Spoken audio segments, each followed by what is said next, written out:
কিটা হয়েছিল ঘটনা কোনছেন? কিন্তু হইতে বলতে আমার ছোট দেওরে ডেইলি এই বাড়ির ভিতরে মদ খায় উশৃঙ্খল করে।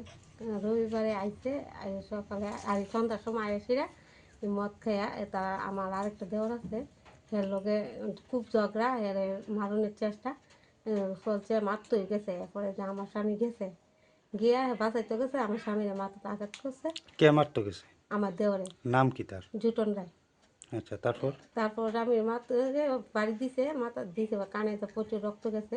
কি দিয়ে বাড়ি দিছে? প্লাস্টিকের চেয়ার ভাঙিয়া বাড়ি দিছে। আচ্ছা, তারপর? তারপরে প্রচুর ব্লাড গেছে। যাওয়ার পরে তো আমরা দৌড়াদৌড়ি করছে আমারে, আমি দুধটা বাইরেছি, বাইরেছি পরে আমারে ধরছে দৌড়া, গাড় দৌড়ে আইনি আমার ঘরে নিচে আমার কাপড় খোলার চেষ্টা করছে, অত্যাচার করার চেষ্টা করছে। আমি দৌড় দেওয়া তাতে কোনো মতো সুইটটা বাইরে গেছি। যাওয়ার পরে চিলাপাল্লা করছি পরে তো আমারে আবার আইসে মারতো আইয়া সে মারছে, দুইটা চর দিছে।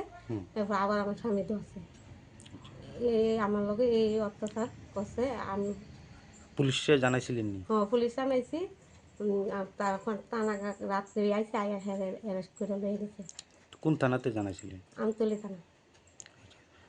এখন কি চাইতেছেন বিষয়টা? আমি চাইতেছি হ্যাঁ যাতে আমার লগে কছে আরেকদিন বাইরের মানুষের লগেও করবো এমন মহিলার লোক, তার যাতে কঠোর শাস্তি মানে পুলিশ যাতে তার শাস্তি দেয় আর তার যাতে জেল হয়। এই এলাকাটার নাম কি? এটা কাঞ্চনমালা,